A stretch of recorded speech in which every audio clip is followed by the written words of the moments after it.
Yes, people, welcome back, welcome back. If you're new to my channel, please click like, share, subscribe, get on board, tell me your thoughts, drop it in the comments below. Yeah, apologies for the hair, guys, man. This lockdown thing, God, my hair, honestly, it feels like a cross between, or it looks like a cross between Richard Pryor and Eddie Murphy when he played Axel Foley in Beverly Hills Cop. Oh man, the haircut's the first thing I need, man, honestly. But anyway, let's get back to the main topic of why I'm doing my content today.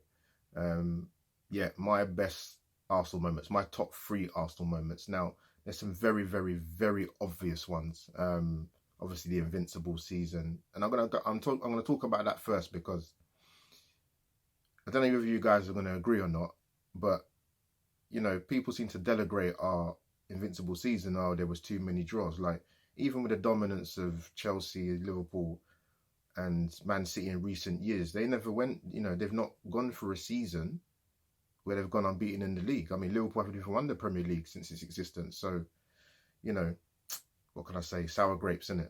But anyway, we'll move on to that. But yeah, my top 3 personally, that just stick in my memory, just like it was yesterday, and just brought fondness to my life, man. The happier times of being an Arsenal fan, because recently there hasn't been many in the last 10 plus years. Yeah, man, like I said in my intro video, it's been a tough watch, but yeah, 97-98 season without a doubt. You know, we was, I think, just before Christmas, or we was in 6th position, man. I mean, our title challenge was dead in the water. Then even come the end of February that season, we were 12 points behind Manchester United. But I don't know what Arsene Wenger said to the players or whatever he put in their diets or, you know, training exercises, but to go on that 10-game winning streak, including the 1-0 win at Old Trafford, the famous over celebration. But I have to say, man, that season, we played some champagne football. And that's not an exaggeration. The football we played was amazing. You know, Anelka broke through. Ian Wright was coming to the end of his career, but he broke Cliff Baston's goal scoring record. We saw Vieira, Petit, Overmars, famous back 4, back 5. Amazing part of our history. And I won't forget that. It's brilliant. And obviously to do the double as well. That's my first moment. Unbelievable. And you know what helped even better? Even at that time we won that 97-98 title. Oh, I could go into college just pumping my chest, man. Giving it large to Man United fans, Liverpool fans. They were seething. But I couldn't care less, to be honest. Yeah, but great moment. But yeah, another moment I have to pick out is the 88-89 season. As I said in my intro video, I was young at the time, but I do that game, not really so much the season, but in that time to go to Liverpool and win was impossible. To finish above Liverpool in that era of football was nigh on impossible.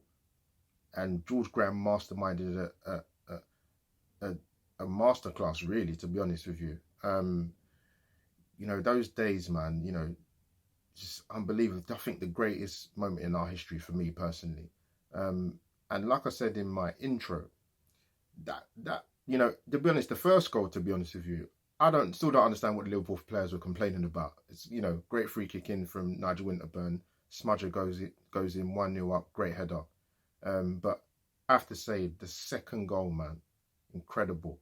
To take on that Liverpool side, you had ballers in that team: Ronnie Whelan, Houghton, Barnsley, solid back 4 with Ablett and Alan Hansen. But yeah, back to what I was saying.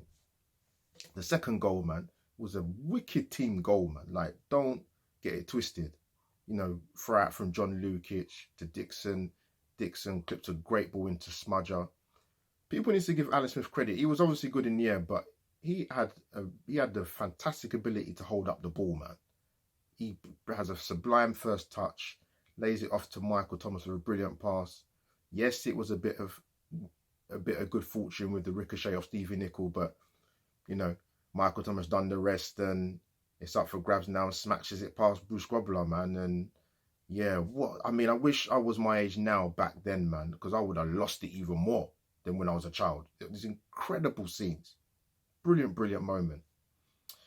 And my other moment, my third moment I'm going to mention is, and I'm picking it because it's unbelievable to think a club of our stature, our size, has only ever won 2 European trophies. It's terrible, to be quite honest with you. When you look at the calibre of players we've had through different eras and generations, to only win 2 European trophies is a crime. You know, I think 1970 was it, and the one I'm going to talk about that I remember very, very fondly was 1994. We was underdogs, man. Like, don't get it twisted.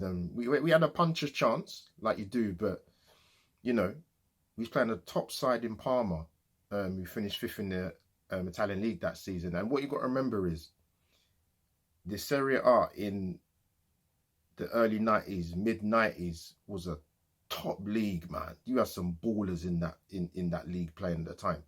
And you know, that Parma side were quality players. You had Gianfranco Zola, Thomas Brolin, Faustino Asprilla. You had a top goalkeeper in Luca Bucci, Roberto Sensini from Argentina at the back. You know, and we had Martin Keown was out injured. Ian Wright got a booking in the semi-final against PSG, so he missed the final. Odds were against us, man. But Smudger scored a great goal, man. The left pegging off the post, man. Pandemonium.